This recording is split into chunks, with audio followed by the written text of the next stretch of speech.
ሰላም ሰላም ሰዎችዬ እንደምናችሁ ደህና ናችሁ ወይ? እግዚአብሔር ስሙ ይባረክ። ይውላችሁ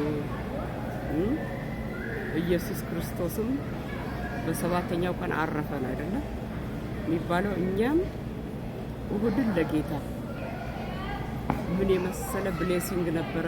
ከቸርች ነው የምንመጣው ተባርከን እና እንዴት ናችሁ? ደህና ናችሁ ወይ? ጤናስ ሁሉ አማን ሁሉ ተማም። የሰላም አምላክ ሰላም ያብዛላችሁ። ከኛ አንደበት የሚወጣው ስለ ሰላም ብቻ ነው የሚሰበከው። ሁሉም ነገር አላፊ ነው። የማያልፈው የእግዚአብሔር ቃል ነው። ስለዚህ ሰዎችዬ ያ እናንተም ያ እግዚአብሔር ሁሉም ቦታ አለ። በት ኢየሱስ አዳኝ ነው። ሁሉም ቦታ አለ ብዬ አልለው። ኢየሱስ አዳኝ ነው።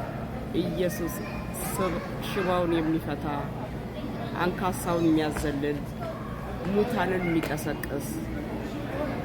ስለዚህ ኑ ወደ ኢየሱስ ቤት፣ በሩ ክፍት ነው። ስለዚህ የኢየሱስ መምጫው ተቃርቧል። ሳታመነቱ፣ ግራ ቀኝ ሳትመለከቱ ኑ ኢየሱስን ጌታን ተቀበሉ። የግል አዳኝ አድርጋችሁ ማለት ነው። በተረፈ ሰዎችዬ እንዴት ናችሁ? ደህና ናችሁ ወይ? ዛሬ እሁድ ነው። ከአንደበቴ ክፉ አይወጣም። ነገሩ በፊቱስ ከአንደበቴ ክፉ አይወጣም። ሰዎችዬ እንዴት ናችሁ? በተረፈ ሁሉ አማን ሁሉ ተማም። የሰላም አምላክ ሰላም ያብዛላችሁ። እና ሰዎችዬ ዛሬ የሄድኩት የነጮች ቸርች ነው። ድሮ ያኔ ከ10 ዓመት በፊት ሄደናል። በመካከሉ ኢትዮጵያኖቹ ያው ወደ የራስሽ ቋንቋ ተናጋሪ ቸርች ለምንድን ነው የማትመጪው? ለሁሉም ነገር ለልጆቹም ቢሆን እንግሊዝኛ አስተማሪዎች አሉ እና ወደኛ ብሎ ሲሉኝ ያው ከዛ ቸርች ወደ አበሻ ወደ አማርኛ ተናጋሪ ቸርች ሄድኩኝ። ከዛም ደግሞ እንደገና ወደ ኦሮምኛ ሄድኩኝ። ኦሮምኛም ጋር ልጆቹ በእንግሊዝኛ ስለ እግዚአብሔር ቃል ሰንዴ ስኩል አላቸው። እዚህ ኢትዮጵያኖቹ አበሻ ማለት ያው አማርኛ ተናጋሪዎች ጋር በእንግሊዝኛ ያው ልጆቹን ያስተምራሉ ማለት ያው ልጆቹ ያው ሞስት ኦፍ ፓርት ውጭ ሀገር ተወልደው ውጭ ሀገር ካደጉ ያንን ቋንቋ ብቻ ነው የሚያውቁትና በእንግሊዝኛ ያስተምራሉ። እና አሁን በመጨረሻ ደረጃ ጉንተላ ሲበዛ ታውቁት ሁሉንም። ግን ዛሬ ወደ ነጮቹ ቸርች የድሮ የመጀመሪያ ገና ካናዳን ስረግጥ የሄድኩበትን ቸርች ሲሄድ እኔ ገረመኝ። መባዓ ሰጣለሁ ብዬ ከቤት ስወጣ መባዓ ሰጣለሁ ብዬ ምንጊዜውም ቸርች ሲሄድ ጌተን ግሬድ ሆኜ ነው የሚሄደው እና መባዓ አልጠየቁም። ድሮ መባዓ ይዞራሉ፣ አሁን ግን አይዞሩም። ገረመኝ። አሁን ለምን መሰላችሁ? ያው በካናዳ ውስጥ አሜሪካና ካናዳ የሆነ ግርግር ፈጥረዋል፣ የፖለቲካ ግርግር። በዛ የተነሳ የአሜሪካን ምርት ካናዳ ውስጥ አይሸጥም፣ የካናዳ ምርት ወደ አሜሪካን አይሄድም። ነገሩ እንደዛ ነው እና አይ ቲንክ ሶ በዛ ምክንያት አይ ቲንክ ሶ ሰው ብዙ ሰው ስራ ይፈታል ሳምቲንግ አልስና መባዓ ይሰበስቡ እና ያው ያንን ገንዘብ ያው ለመባዓ ብዬ ነው ከቤት ይዤ የወጣሁት። ስመጣ ሆምለስ አሉ፣ ሰጠኋቸው። እነሱም ያው አለ አይደለ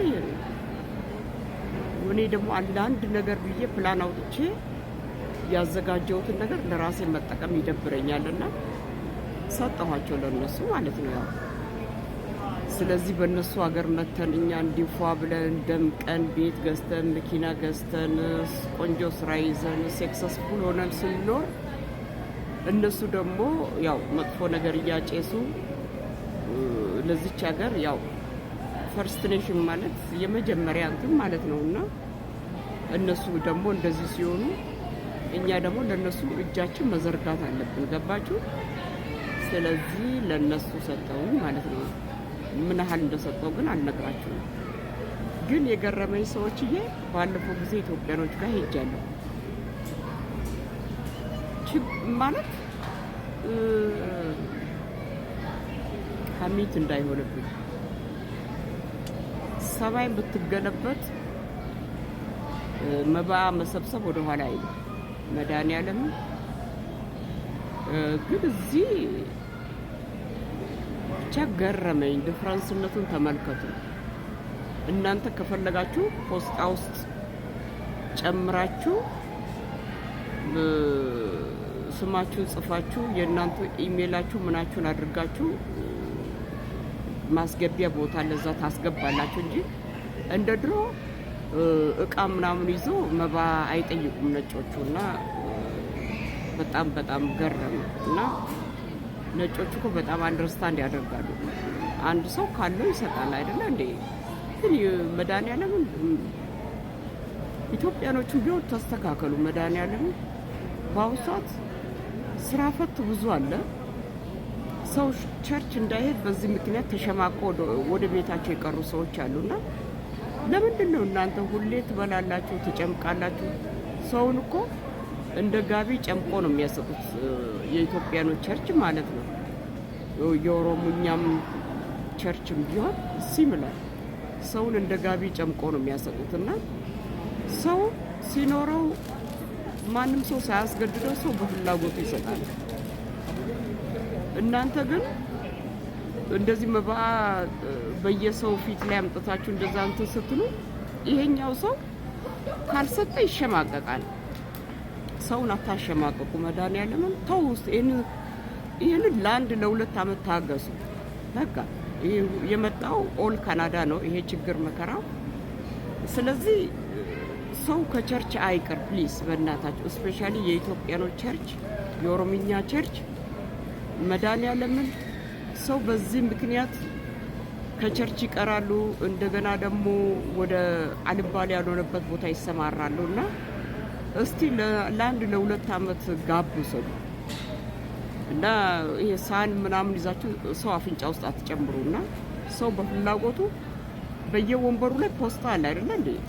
ስማቸውን አድርጎ ስልክ ቁጥራቸው ምናቸውን አድርጎ እዛ ውስጥ አድርጎ ጽፎ ያስቀምጣሉ። አዘርዋይስ እንደ ነጮቹ ሁኑ በእናታችሁ። አሁን ነጮቹ አንደርስታንድ ያደርጋሉ። ኢቭን እዛ ጋር አፕታይት ያለው ሰው ፍሪ ግብዣ አለ። የፈለገውን ሰው ወስዶ መብላት መጠጣት፣ ወለ ሱቅ ሆነ ወለ ኤቭሪቲንግ በቃ ሰው እንደ ፍላጎቱ አፕታይቱ የሚፈልገውን ወስዶ መብላት እንትን ይላል። እና እዛ ፊት ለፊት ላይ ሁሉም ነገር አለ። ግን ያው እኔ ግን በራሴ በኩል ያው ምንም ነገር እንትን አላልኩም። ከዛ ለምን ከዚህ ስወጣ ያው ቡና ጠጥቼ ስለሄድኩ እና ምን ልላችሁ ፈለኩ፣ የኢትዮጵያኖች ቸርች እባካችሁ ሰውን እንትን አትበሉ። እችን ጊዜ አሁን በካናዳ ኦል ካናዳ ነው የተቸገረው። ስለዚህ እችን 1 2 ዓመት 3 ዓመት ታገሱ። ይሄ ሁሉም ነገር ያልፋል።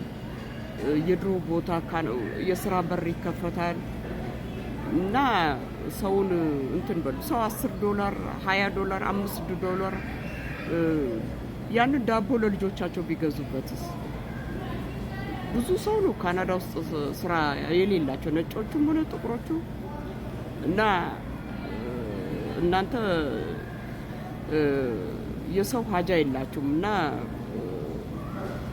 ኢየሱስ ክርስቶስ አንድ በግ ብትጠፋበት ነው ፍለጋ የሄደውና እናንተ ግን ለህዝቡ ደንታ የላችሁም።